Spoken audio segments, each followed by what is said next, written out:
Hi, my name is Haley. I am currently placed at Atrium Health Hospice and Palliative Care of Cabarrus County.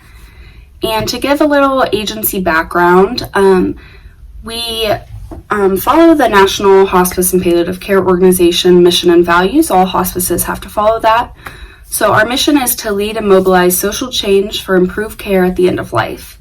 And the vision is a world where individuals and families facing serious illness, death, and grief will experience the best that humankind can offer. So a little bit more about the agency and the services we provide. As you can see, there are a bunch of services we provide, but I'll just talk about a few of them. We do have 24/7 nursing, on-call nurses. We have skilled nursing services. We have physicians. We have grief support. We have volunteer visits for companionship and social and support. We have psychosocial and counseling support, bereavement clinicians. And one thing I really like is we have the integrative care program, which we have Comforting Paws, which is a pet therapy program.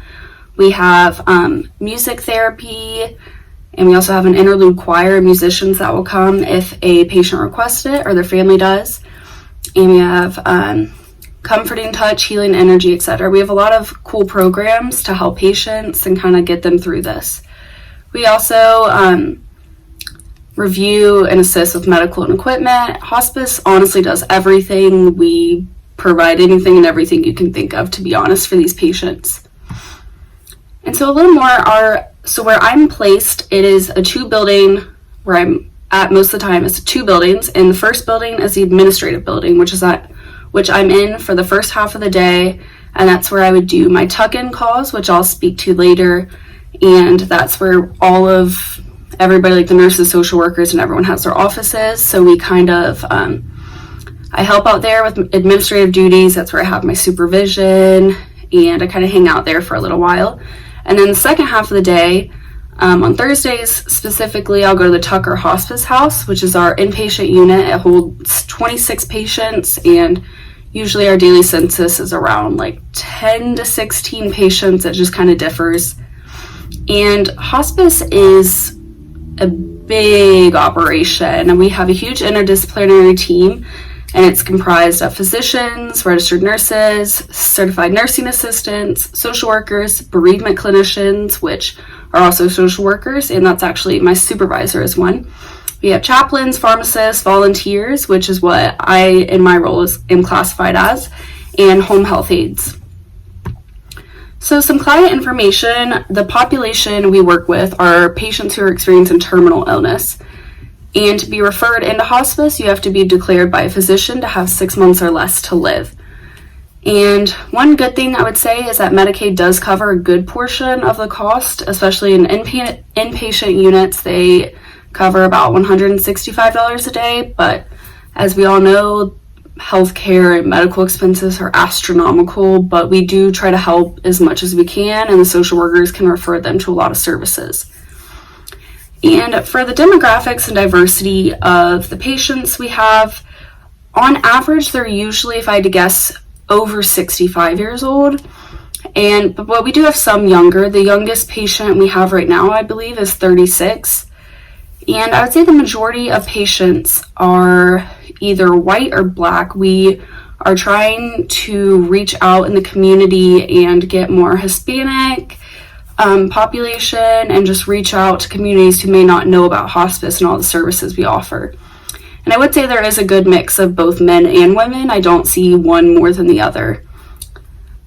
So a little more about what I do in my roles. So every morning I do our tuck-in program, which is we call on behalf of the nurses, and it's all of our home care patients and their caregivers, and we check in to make sure they have all the supplies, medication, and equipment they need, and just checking in on them. And often if it's caregivers or the patients, I will just talk with them about whatever they want to talk about, and oftentimes they just want someone to talk to.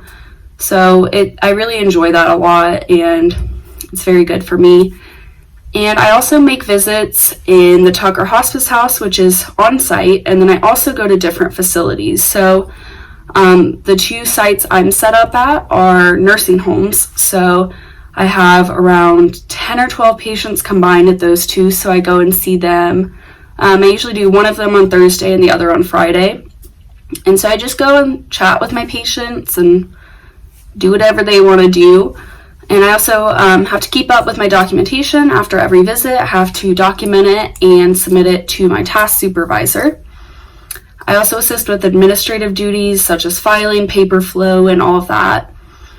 And I also help our fundraising coordinator, kind of help her with anything she needs for getting stuff together. And I also do weekly supervision. I would say I'm kind of flexible. I kind of bounce around and help whoever needs help out because I help where I need it. And so a little more on like where our agency's at on the micro, meso, macro level. I would say as an intern, you're mainly going to be working on the micro level. You work with individuals and their families. But as an organization, we do focus a lot on the meso level because we are a nonprofit and we get majority of our funding from fundraisers and donors. And I have supervision for 1 hour every Thursday, which is really fun. And, I originally didn't think I wanted to be placed with this population in hospice, death and dying. It can be difficult, but I've grown a lot as a person and myself and my comfort. And I think it greatly benefited me by experiencing this and being able to grow in my comfort levels and step out of my comfort zone and just be able to have a great experience. And I wouldn't have rather been anywhere else, honestly. But that's all for me. Bye.